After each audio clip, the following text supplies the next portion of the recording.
तेरे से नहीं होगा, ये बोलती थी मैं, ये नहीं करेगा, तेरे से होगा नहीं बेटा। मेरे लिए डू और डाई सिचुएशन थी। कोई कितना ही कह ले कि सब कुछ ठीक हो जाएगा, लेकिन सबको पता होता है कि खुद ही सब कुछ ठीक करना पड़ता है। जब रिजल्ट आया तो खुशी के आंसू थे।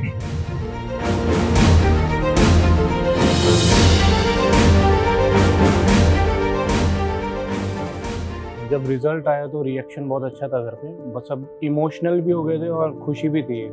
तो मम्मी और पापा की आंखों में आंसू भी थे और खुश भी हो रहे थे। मैं क्या बताऊँ, मैं तो कुछ बता नहीं सकती, मुझे बहुत खुशी हुई। जब रिजल्ट आया तो खुशी के आंसू थे। प्रीवियस ईयर स्टार्टिंग में ही डिसाइड करा था कि मेरे को पीओ का एग्ज़ाम या बैंक के एग्ज़ाम को क्रैक करना है, क्योंकि बहुत सारी फाइनेंशियल कंडीशन ख़राब हो गई थी घर की। तो उसके बाद मैंने डिसाइड करा कि कुछ करना ही पड़ेगा, अगर कुछ नहीं करा तो बहुत कुछ गलत हो जाएगा लाइफ में आगे। तो वो करे ठीक है, मैंने कहा कोई बात नहीं, अभी तो मैं कमा रहा हूँ, जब तक मैं कमा रहा हूँ आप करो जो। मेरे को मेरी मदर ने बहुत सपोर्ट किया, क्योंकि कई बार ऐसी सिचुएशंस आई थी कि मैंने हार मान ली थी। नहीं, वो बोल रहा था कि मुझे इंटरव्यू नहीं देना, लेकिन मैंने बोला कि अभी जो हुआ है वो तो हो गया, लेकिन अगर आगे जाके इंटरव्यू नहीं दोगे तो फिर कैसे होगा। तब आज तक जब तू सब चीज़ जो तूने बोली है वो करता हुआ है, तो अभी भी होएगा तेरे से। तो अभी भी चल उठ और कर इसको। टीचर के बिना कोई कुछ कर ही नहीं सकता। अगर भगवान को भी मानते हैं लोग, भगवान को मानने के लिए भी गुरु की जरूरत पड़ती है, तो गुरु ही सबसे बड़ा होता है। भगवान से पहले गुरु ही आता है। अड्डा से पढ़े हम, तो आशीष गौतम सर का मेरे को अच्छा लगता था, क्योंकि वो सुबह सुबह क्या होता है, ऐप पे क्लास होती है, तो वो उस क्लास में डांट भी देते हैं। बहुत सारे ऐसे एग्जांपल्स देते हैं डेली लाइफ के, जिससे बच्चा जल्दी से कैप्चर कर लेता है चीज़ों को। मेरा छोटा भाई जो अमन है, उसने मेरे से 1 साल पहले तैयारी शुरू कर दी थी, ठीक है, क्योंकि लॉकडाउन था उस टाइम पे। फिर ये भी कभी कोचिंग करने लग गया, कुछ ऐसे बच्चों को पढ़ाने लगा। फैमिली को सपोर्ट करा उस टाइम पे। उसने अपनी प्रिपरेशन शुरू कर दी थी, तो मैंने भी उसके साथ में प्रिपरेशन करनी शुरू कर दी, क्योंकि उसने मेरे को पुश करा। फिर जैसे ये कुछ तैयारी करने लगे तो लॉकडाउन आ गया। कोविड का टाइम मतलब कभी सोचा नहीं था, किसी ने सोचा नहीं होगा कि कैसा कोई टाइम भी आएगा जब इंसान ही नहीं दिखेंगे रोडों पे, सब अपने घरों में कैद हो जाएंगे। जिनकी फाइनेंशियल कंडीशन अच्छी है वो सर्वाइव कर लेंगे, जिनकी फाइनेंशियल कंडीशन ऐसी है जो जैसे मिडिल क्लास होते हैं। लेकिन उस टाइम पे वो था कि फैमिली को कहीं ना कहीं से कैसे ना कैसे सपोर्ट करना है, क्योंकि फादर की जॉब ख़त्म हो गई थी उस टाइम पे। हिम्मत तो देखो अपने आप ही आ जाती है, जब बच्चों को लिए सोचते हैं ना कि बच्चे सही लायक हो बच्चे, तो अपने आप हिम्मत तो अपने आप आती है।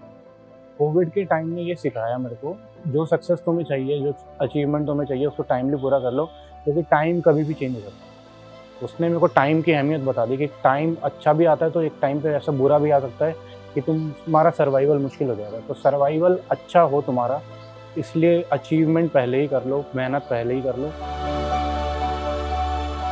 पढ़ता है तो होमवर्क कंप्लीट करना होता था, तो नीचे ऐसे बेड के नीचे जगह होती है, उसमें कॉपी छुपा दी और पेंसिल रख दी। तो उस बेड पे लेट गया, मम्मी को लग रहा है कि सो रहा है, लेकिन मैं उधर काम कर रहा हूँ। एक्यूरेसी थी, स्पीड नहीं थी मेरे पास में, तो मेरे को कॉन्सेप्ट क्लियर थे, लेकिन मैं एग्जाम दे के आता तो मेरा स्पीड की वजह से मैं मार खाता था। तो ऐसा नहीं है कि हम निकाल ही नहीं सकते, क्योंकि हमको एक ही वैकेंसी पे फोकस करना है। हमको 10 वैकेंसी तो चाहिए नहीं, हमको एक ही सीट चाहिए अपने लिए। और अगर हम उन वैकेंसीज पे फोकस ना करके अपनी मेहनत पे फोकस करेंगे, तो हमको वो अचीवमेंट मिलेगी ही मिलेगी।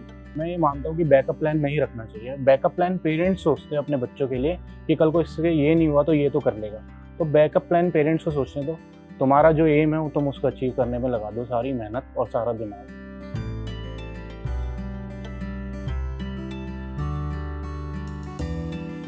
मैं और मेरा भाई दोनों साथ में पढ़ते हैं। अगर साथ में हम दोनों प्रिपरेशन नहीं करते तो मुश्किल आती, लेकिन अकेले भी डील करना पड़ता। लेकिन एक क्या हो गया, साथ की वजह से वो चीज़ मेरे को जल्दी अचीव हो गई। एस्पिरेंट्स लाइब्रेरी ज्वाइन करते हैं ग्रुप स्टडी करने के लिए, लेकिन अगर एक ही घर में ऐसे 2-3 भाई हो और सेम एज के हो, सेम उसके, तो एक साथ प्रिपरेशन करेंगे तो ईजिली हो जाता है। प्रिपरेशन के टाइम में क्या होता है, मेंटली थक जाते हैं हम, एक जगह बैठे बैठे 8 घंटे पढ़ना।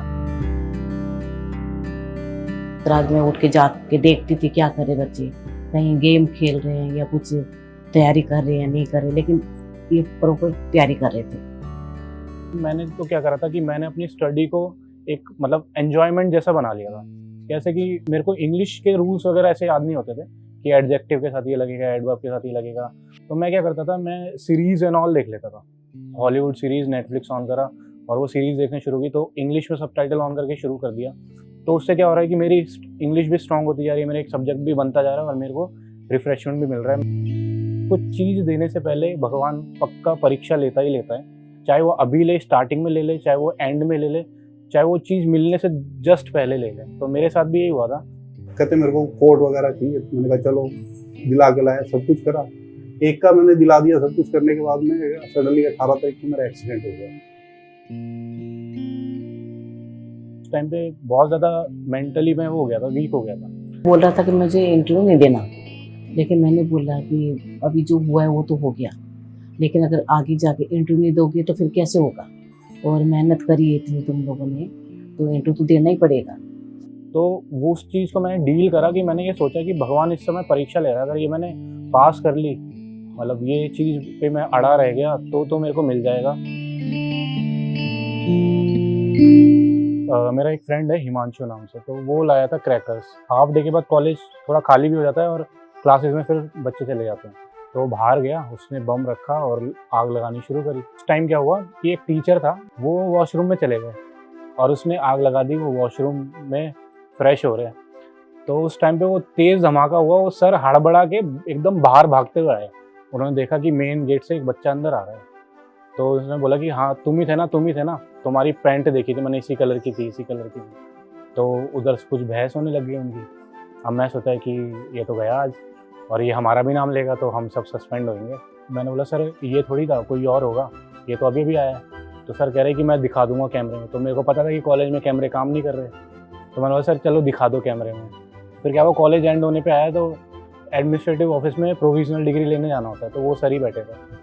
तो उस टाइम पे तक उनको हमारी शक्ल याद थी, और तो फिर उन्होंने पूछा कि अब तो बता दो तुम ही थे ना। तब हमने उनको जाके बताया कि सर हम ही थे उस दिन, तो गलती से हो गया, नहीं तो होता नहीं ऐसा। जब फादर का एक्सीडेंट हुआ था तो इंटरव्यू से 16-15 डेज पहले हो गया था। उस टाइम रात को मैं कुछ पढ़ रहा था, आशीष गौतम सर के नोट्स बना रहा था, तो एकदम से पता चला कि फादर का एक्सीडेंट हो गया। कॉल आया वहाँ से, तो मेरे को हॉस्पिटल जाना पड़ा। मैं हॉस्पिटल गया, उसके बाद में 2-3 दिन तो मैं डिस्टर्ब हो गया, मतलब कि मेरे को ऐसा लगा कि अब सब कुछ शो हो गया। उम्मीद तो थी मुझे, लेकिन कहीं जाके फिर थोड़ा सा इनका एक्सीडेंट के बाद में ना उम्मीद खो दी थी। उन्होंने बोला नहीं तुम्हें इंटरव्यू तो देना ही है किसी भी तरीके से। उधर उनका ट्रीटमेंट चला, तो हर दिन मतलब नए डॉक्टर से डील करना, कभी करा नहीं था ऐसा कि डॉक्टर से डील करना, FIR कराना, तो पुलिस स्टेशन मैंने देख लिया, और कभी जो चीज़ देखी नहीं उस चीज़ को डील करना पड़ गया। डॉग एक ही है मेरे पास, डॉग्स भी है, पैरट्स भी है और टर्टल भी है मेरे पास। नहीं स्पेशल केयर नहीं है, बस एक एक्वेरियम बना दो, उसको साफ़ करते रहो हर 3 या 4 या 1 हफ्ते में। अगर एक्वेरियम बड़ा है तो 15 डेज भी हो जाता है, कोई दिक्कत नहीं है। बाकी मैंने एक छोटे टब में रखा हुआ है इसको, बाकी जो पत्थर वगैरह रखे तो उसमें रखा हुआ है, और उसको खाना भी बहुत कम होता है, उसका खाना खुद ही आता है तो वो खा लेता है उसमें। प्रॉब्लम का फेस था मेरा हॉस्पिटल में, जब मैं रुका था नींद आती नहीं थी मेरे को, तो कॉरिडोर का गेट खोल के बार बार प्रैक्टिस करना कि good morning sir, good morning ma'am, ऐसे ग्रीट करने की प्रैक्टिस करना। और डॉक्टर से जब मिलने जाना तो डॉक्टर से फिर बातें करना फॉर्मल वे में, उससे उनसे बातें करना, और अलग अलग डॉक्टर्स होते थे। तो डर मेरा वहीं ख़त्म हो गया था कि इंटरव्यू में क्या होता है कि शुरुआत में अगर ये सिचुएशन भी नहीं होती मेरे साथ तो मैं ये सब चीज़ें नहीं सीखता, मैं एक इनफॉर्मल वे में लेता इंटरव्यू को, और वहाँ पे कहीं ना कहीं मेरे मार्क्स और कम आते। लेकिन जो मैं बोलती थी ना वो करता था, ये कभी पीछे नहीं हटा। एग्जैक्ट वर्ड्स थे कि ऐसे कैसे छोड़ रहे थे, मतलब इतनी एकदम पास में आके स्किप करना अच्छा नहीं है। मदर से ही खुले हुए, मैं तो डांट देता था पढ़ाई के मामले में हो चाहे कुछ भी हो, जैसे भी होता तो मैं डांट देता था। तुम्हें जो करना है करो, ये नहीं है जब तक मैं कमा रहा हूँ जब तक कुछ भी करो। लेकिन हाँ ऐसी बातें होती नहीं थी कि वो बच्चा ऐसा लग गया, मैं झूठ भी बोलती थी इसको आगे बढ़ाने के लिए। जब प्रिपरेशन के टाइम पे तो मैंने सबसे कट कर दिया था, मैं ना सोशल मीडिया पे एक्टिव था, ना मैं जिम जाता था। दोस्ती छोड़ दी, कंटिन्यू 1 साल तक रिसर्च मतलब पे पढ़ाई पे ध्यान देते रहे। लेकिन मेरे को पता है कि एक बार मैं भटकूंगा तो सोशल मीडिया क्या करता है, फ़ोन अपनी तरफ खींचता है बार बार। अगर मैं कहीं बाहर निकलूंगा तो कोई मेरे से कैसा क्वेश्चन करेगा कि क्या तैयारी कर रहे हो, तो वो बोलेगा कि मैं तैयारी कर रहा हूँ, तो उसको पता है कि कॉलेज से तो ये निकल गया उस टाइम पे, तो अभी 2 साल से तैयारी कर रहे हैं तो इसका तो होने ही नहीं वाला है। 2 तरीके के एस्पिरेंट होते हैं, कोई होते हैं अर्ली मॉर्निंग उठ के पढ़ना पसंद करते हैं, रात की पढ़ाई समझ में आती है, जैसे कि मैं और मेरा भाई, पूरी शांति हो जाती है दिल्ली में, तो उस शांति में पढ़ाई करना ज़्यादा अच्छा लगता है मेरे को, क्योंकि सब सो रहे होते हैं, एंटरटेनमेंट का मौका ही नहीं मिलेगा तुमको। अपना लैपटॉप रहेगा सामने, वीडियो चलती रहेगी, क्वेश्चंस चलते रहेंगे, वो करते रहो, और जब टाइम ओवर हो जाएगा, जब तुमको लगने लगे कि अब सोने की नीड है, तो उस टाइम पे सो जाओ। मम्मी के हाथ का वैसे सब कुछ ही अच्छा लगता है, लेकिन सबसे ज़्यादा फेवरेट है मम्मी के हाथ की पनीर की सब्जी और चपाती। अड्डा 24/7 का ही रोल है मेरी और मेरे भाई की सक्सेस में, क्योंकि क्या होता है, प्रिपरेशन स्टार्ट ही हमने उससे करी थी। प्रिपरेशन स्टार्ट करी थी तो सबसे पहले ऐप इंस्टॉल करा था, फिर वीडियोस देखनी शुरू करी कि डेली मॉक करवाते हैं, तो डेली कॉन्सेप्ट तो क्लियर थे, तो डेली मॉक लगाना। सौरभ सर हो गए, सिद्धार्थ सर हो गए, शुभम सर हो गए और आशीष गौतम सर हो गए, तो इन्हीं से स्टार्ट करा था। इन्हीं ने मेरा बेस भी बना दिया था तगड़ा, क्योंकि प्रीलिम्स के टाइम पे ही ऐसे प्रिपरेशन हो गई थी कि मेंस भी मेरा साथ के साथ ही प्रिपेयर होता चला गया। तो अड्डा का ही रोल है मतलब मेरी सक्सेस में।